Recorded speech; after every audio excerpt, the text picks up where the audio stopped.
ನಮಸ್ತೆ ವೀಕ್ಷಕರೇ, ನಮ್ಮ ಚಾನಲ್ಗೆ ಸ್ವಾಗತ. ನಾನಿವತ್ತು 7ನೇ ವೇತನ ಆಯೋಗದ ವರದಿಯ ಶಿಫಾರಸು ಅನುಷ್ಠಾನದ ಬಗ್ಗೆ ಮಾನ್ಯ ಮುಖ್ಯಮಂತ್ರಿಗಳಿಂದ ಒಂದು ರಾಜ್ಯ ಸರ್ಕಾರಿ ನೌಕರರ ಸಂಘಕ್ಕೆ ಒಂದಿಷ್ಟು ಭರವಸೆಯನ್ನ ಕೊಟ್ಟಿದ್ದಾರೆ.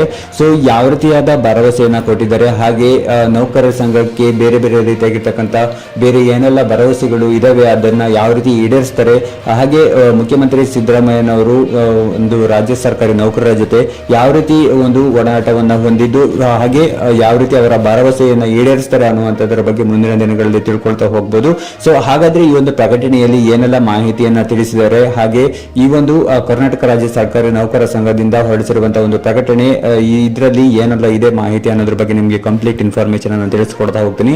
ಸೊ ನೀವೇನಾದ್ರೂ ಇದೇ ಮೊದಲ ಬಾರಿಗೆ ನಮ್ಮ ಚಾನಲ್ ಅಲ್ಲಿ ವಿಡಿಯೋವನ್ನ ನೋಡ್ತಾ ಇದ್ರೆ, ಸಬ್ಸ್ಕ್ರೈಬ್ ಆಗಿಲ್ಲ ಅಂತಂದ್ರೆ ತಪ್ಪದೇ ಈಗಲೇ ನಮ್ಮ ಚಾನಲ್ಗೆ ಸಬ್ಸ್ಕ್ರೈಬ್ ಮಾಡಿ, ಹಾಗೂ ಇನ್ನಷ್ಟು ಹೊಸ ಹೊಸ ವಿಡಿಯೋಗಳಿಗಾಗಿ ಬೇಕು ಅಂತಂದ್ರೆ ನಿಮಗೆ ಎಸ್ ಐ ಆಮ್ ಇಂಟ್ರೆಸ್ಟೆಡ್ ಅಂತ ಕಾಮೆಂಟ್ ಮಾಡುವ ಮೂಲಕ ನಮಗೆ ತಿಳಿಸಬಹುದು. ಸೊ ಹಾಗಾದ್ರೆ ಬನ್ನಿ, ಈ ಒಂದು ಪ್ರಕಟಣೆಯಲ್ಲಿ ಏನೆಲ್ಲ ಮಾಹಿತಿ ಇದೆ ಅನ್ನೋದ್ರ ಬಗ್ಗೆ ನಿಮಗೆ ಕ್ವಿಕ್ ಆಗಿ ತಿಳಿಸ್ಕೊಡ್ತಾ ಹೋಗ್ತೀನಿ. ಹೌದು ಸ್ನೇಹಿತರೆ, ಇದೊಂದು 7ನೇ ವೇತನ ಆಯೋಗದ ವರದಿಯ ಶಿಫಾರಸುಗಳ ಅನುಷ್ಠಾನದ ಬಗ್ಗೆ ಮಾನ್ಯ ಮುಖ್ಯಮಂತ್ರಿಗಳಿಂದ ರಾಜ್ಯ ಸರ್ಕಾರಿ ನೌಕರರ ಸಂಘಕ್ಕೆ ಒಂದು ಭರವಸೆಯನ್ನು ನೀಡಲಾಗಿದೆ. ಸೊ ಈ ಒಂದು ಯಾವ ಭರವಸೆ ಇದು ಅಂತ ನೋಡ್ತಾ ಹೋಗೋಣ. ಕರ್ನಾಟಕ ರಾಜ್ಯ ಸರ್ಕಾರಿ ನೌಕರರ ಒಂದು ಸಂಘದ ನಿಯೋಗವು ಏನಿದೆಯಲ್ಲ, ಸೊ ಇದು ದಿನಾಂಕ 25/6/2024 ಗೃಹ ಕಚೇರಿ ಕೃಷ್ಣದಲ್ಲಿ ಸನ್ಮಾನ್ಯ ಮುಖ್ಯಮಂತ್ರಿಗಳನ್ನ ಭೇಟಿ ಮಾಡಿ ಈ ಒಂದು ಸಂಘದ ಪ್ರಮುಖ ಬೇಡಿಕೆಗಳ ಬಗ್ಗೆ ಚರ್ಚೆಯನ್ನ ಮಾಡಲಾಗಿತ್ತು.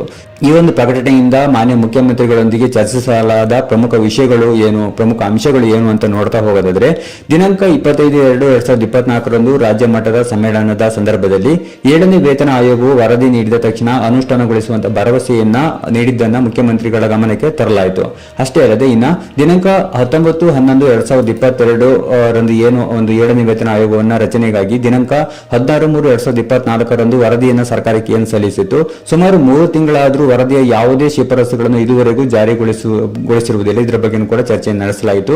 ಇನ್ನು ನಮ್ಮ ಸರ್ಕಾರಿ ನೌಕರರಿಗೆ ದಿನಾಂಕ 1/7/2022 7ನೇ ವೇತನ ಆಯೋಗ ಜಾರಿ ಆಗಬೇಕಾಗಿದ್ದು ಈಗಲೇ 2 ವರ್ಷ ವಿಳಂಬವಾಗಿದೆ ಅನ್ನೋದ್ರ ಬಗ್ಗೆ ಚರ್ಚೆ ಮಾಡಲಾಗಿದೆ. ಇನ್ನು ಅದಾದ ನಂತರ ರಾಜ್ಯ ಸರ್ಕಾರಿ ನೌಕರರ ಜೀವನ ನಿರ್ವಹಣೆ ಕಷ್ಟವಾಗಿರುವುದರಿಂದ ಆದಷ್ಟು ಬೇಗ ರಾಜ್ಯದ ಒಂದು 7ನೇ ವೇತನ ಆಯೋಗದ ವರದಿಯನ್ನ ಇಲ್ಲಿ ಯಥಾವತ್ತಾಗಿ ಜಾರಿಗೊಳಿಸಲು ಒತ್ತಾಯವನ್ನ ಮಾಡಲಾಗಿದೆ ಸ್ನೇಹಿತರೆ.